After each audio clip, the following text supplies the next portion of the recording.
Well, there's no competition. I mean, GM just took all their cars back and has to fix all their EV cars. There is no competition for Tesla. Nobody's been able to scale electric vehicle production. We're seeing the Lucid finally rolling out at $165,000 a car and maybe 20,000 units. We're seeing enormous demand for electric vehicles with soaring gas prices and consumers really taking it on the chin at the pump. So this is the best of times for Tesla. So I think the challenge for them is exactly what was being discussed, is really how fast can they ramp production. Hey, I'm Steven and this is Solving the Money Problem. If you're new, welcome. If you're not, welcome back. So in this video, I'm reacting to some comments from Tesla Bull Ross Gerber, who unequivocally states that Tesla has no competition. Not that that's going to surprise anyone watching this channel. And speaking of things that probably won't surprise anyone watching this YouTube channel, after many months of not buying Tesla stock, my last purchase of Tesla in the $500 range in May 2021, why did I stop buying? Needed to put aside some money for an imminent and rather large tax bill. I think I've got enough money put aside for that now, so back to buying Tesla stock. I've moved some money over to my brokerage account and I'll be buying in the next 12 or so hours. So by the time many of you watch this video, I'll already have picked up the new shares. Let me know in the comments below if you can guess how many shares I'll own at this point in time. Here's a hint, it's a nice round number. So with that said, let's get into the video. If you love crypto, stocks, and free stuff, or just want to help out the channel, check out these great offers. BlockFi are launching the world's first Bitcoin rewards credit card. People in the US can earn 1.5% Bitcoin back on every purchase with no annual fee using the BlockFi Bitcoin rewards credit card. Check out the link in the description. And for a limited time, you can get up to $250 in crypto bonuses when funding a new account on BlockFi, where you can use cryptocurrency to earn interest, borrow cash, and buy or sell crypto. If you want your free crypto, use the link in the description. And if you'd like up to 2 free stocks, check out the link in the description to WeBull. If you open a new account, you'll get 1 free stock valued up to $300 just for opening an account. And if you make an initial deposit of $5 or more, you'll get a second free stock valued up to $2,000. Seriously. Free stocks? Yes, please. And finally, if you're in Australia, the UK, or New Zealand, you can get a free stock with stake, also linked in the description. Thanks so much for your support, guys. Let's get back to it. So just, Al, do I have this right? If we ramp up next year to 1.2, 1.3 million, that essentially doubles last year's production. Do I have that right with my Tesla numbers? Well, so they're basically going from 2 plants to 4 now. You know, it would take about a year to achieve full production. So this idea of how fast they ramp and how all the numbers work out, I think, is a big deal for 22. But, you know, let's say at the end of 22, you're essentially exactly right. 2 plants to 4 plants, exiting the year at probably 2 million units of annual capacity. 2022 is unquestionably a massive year from Tesla. In addition to seeing incremental increases in production coming out of Shanghai and Fremont as Tesla continues to ramp, optimize, reduce parts and processes, and make better use of their existing factory footprints, we're also seeing 2 new enormous factories ramping simultaneously throughout the year. It's going to be fascinating to see just how quickly Tesla can ramp to volume production at both of these facilities. Keep in mind that when these facilities are fully built out, each will be producing many millions of vehicles per year. A Tesla tidal wave is just around the corner. Well, they got to keep up, right, Ross? They have competition now from the traditional automakers who now say they're, you know, platform companies like General Motors and everybody else really pushing electrification. Oh man, this is hilarious. So for those of you that missed that, the anchor there, I quote, from the traditional automakers who now say they're platform companies. Key words there, say. Haven't proven, aren't doing, just talk, no walk. Now, call me a skeptic here, but rather than taking these legacy automotive manufacturers at their word when they tell us things like they're all in on EVs, they're now a technology company, they're now a software company, blah, blah, blah, blah. I would much rather wait until they can prove themselves by actions rather than words. These dubious claims from legacy automotive manufacturers are about as credible as claims from a 42-year-old basement-dwelling adult virgin suddenly coming out and saying, I'm an absolute lady killer, I can't keep the women off me, they all want to smoke my pole, just you wait and see. Okay, buddy, if you say so. Well, there's no competition. I mean, GM just took all their cars back and has to fix all their EV cars.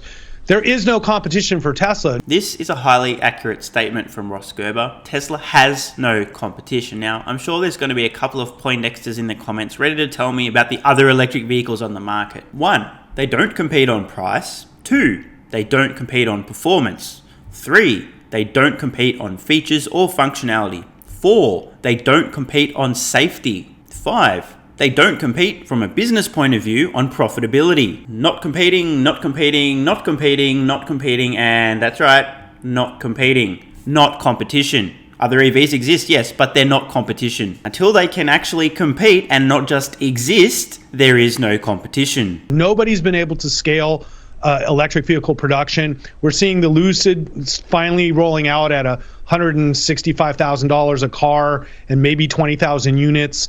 We're seeing enormous demand for electric vehicles with soaring gas prices and consumers really taking it on the chin at the pump. So this is the best of times for Tesla. So I think the challenge for them is exactly what was being discussed, is really how fast can they ramp production. Spot on from Ross. The biggest challenge facing Tesla now and many years into the future is how quickly can they ramp production. Make no mistake, they will sell every single vehicle they produce for years to come. Whether in 2025 they sell 5 million, 6 million, 7.5 million vehicles, doesn't matter. They will all be sold. The big challenge is ramping production up as fast as possible. The more vehicles Tesla sells, the more their operating leverage comes into play, the more their profitability increases, the lower their overall cost, the more economies of scale also drive down their costs as well. Plus, the more Tesla can invest in technologies and manufacturing techniques that wouldn't make sense at smaller scales, thus also driving the costs down further, therefore creating even more demand for their products. It's an amazing feedback loop. The faster Tesla can ramp production, the more vehicles they can sell, the more compelling,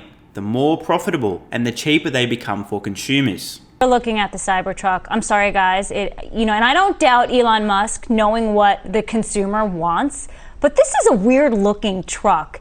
Is there really that big of a demand to drive something like this, Al? And this would be coming from Austin only, is that correct? I believe it's only Austin right now, yes. Now, listen, beauty's in the eye of the beholder. So you agree with me. Racked up about 1 million. When they stopped reporting the pre-orders, it was about 600,000. And all the pre-orders, maybe there's double ordering, maybe they're not all real orders.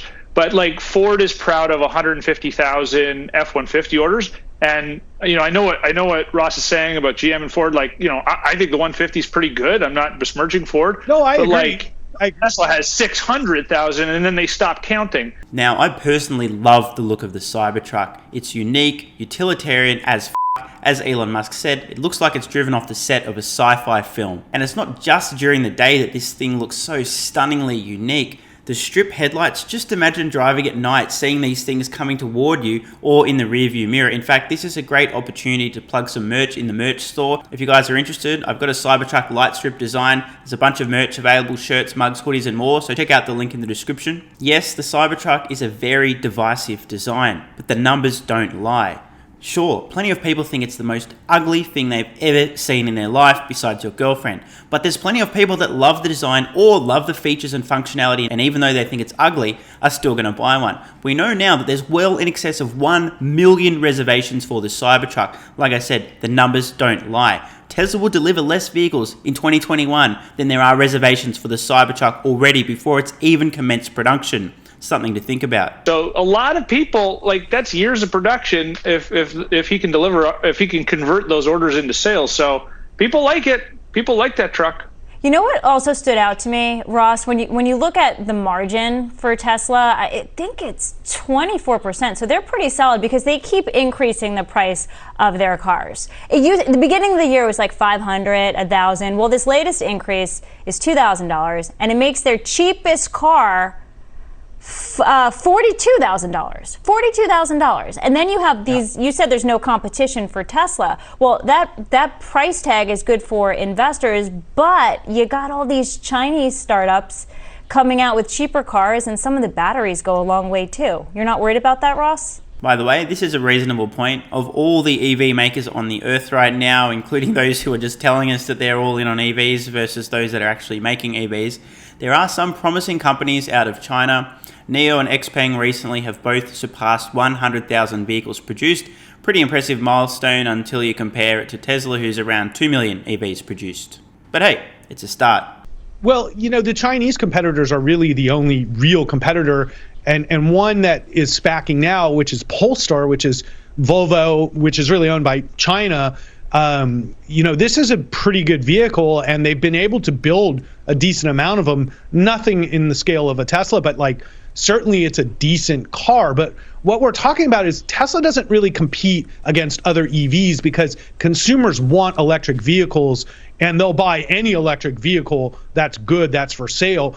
The real destruction is in the ICE vehicle sales, and we're seeing just horrendous numbers from the ICE vehicle sales, Ford and GM, because people just don't want those cars anymore and they want EVs. So I think Ross is onto something here. I think at this point in time, the likes of Ford and General Motors and many other legacy automotive manufacturers are hiding behind the so-called chip shortage. And yes, there is a chip shortage, but I don't believe that accounts for the complete reduction in sales and demand for these particular companies. I think there is starting to be a major shift in consumer sentiment towards electric vehicles, and yes, there are still plenty of consumers. In fact, I think the vast majority out there whose next intended vehicle purchase is still internal combustion engine. But I think over time, there's going to be more and more awareness and less consumers interested in pissing money away by buying an ICE vehicle whose value is going to fall off a cliff in the coming years. But I suspect that we're never going to see these legacy automotive manufacturer ICE vehicle volumes come close to their previous peaks. They'll certainly recover somewhat as more chips become available, but I don't think they're going to come close to their previous peaks. See, the thing is, we're approaching a major inflection point.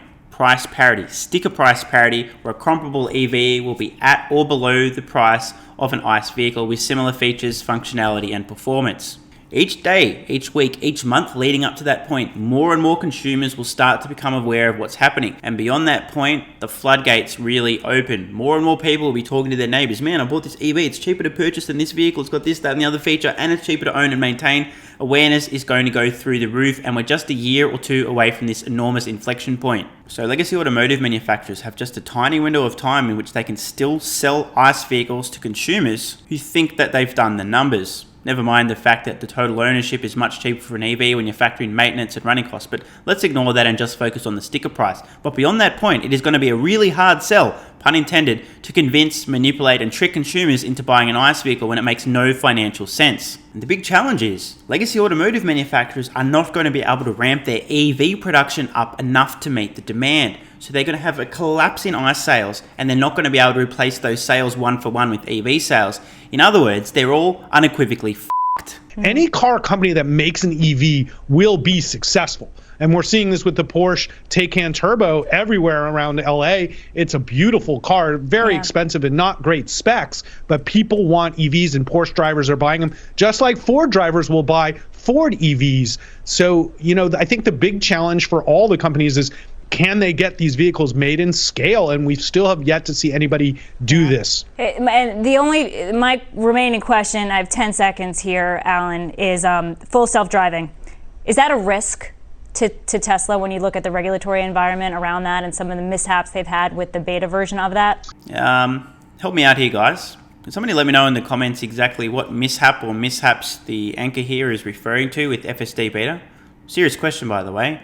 Is there an incident that I don't know about? I mean, yes, it does some dumb things at points, but that's the whole point of being called beta version. It's not finished. They're testing, they're trying to improve it. But what exactly is she talking about here? Or is this just one of those media tactics? Say something without saying something, imply something without actually specifying, and just assume that people watching are going to be like, oh, there's incidents. Oh. Impossible to answer in 10 seconds. Of course it's a risk. It is overstated risk. Definitely an overstated risk. Hope you guys and girls have enjoyed the video. Let me know in the comments below. Serious question, by the way. Who do you think will be Tesla's most serious competition in the coming years? Name a company, if any. By the way, don't forget, if you'd like to pick up your Cybertruck light strip design merch, there's a link in the description. I'm Stephen Mark Ryan, this is Solving the Money Problem, and I love you all. And don't forget the BlockFi Bitcoin Rewards credit card, where you can earn 1.5% Bitcoin back on every purchase. There's a link in the description. You can also earn up to $250 in crypto bonuses when funding a new account on BlockFi, also linked below. And finally, don't forget your free stocks with WeBull and Stake, also linked in the description. These great offers also help out the channel. Thanks so much for watching. Let me know your thoughts in the comments below. And of course, if you have any ideas for future videos, let me know. know. I read all your comments. P.S. If you're still watching, you're awesome. If you'd like early access, exclusive videos, regular Q&As, our private Discord server and more, consider supporting the channel at patreon.com/solvingthemoneyproblem so I can keep creating content for you guys. There's a link in the description. You can now also become a member of the channel for some exclusive perks. To learn more, click the join button next to subscribe. And don't forget to check out our merch store. Either way, the best form of support is you being here and watching, so thanks again.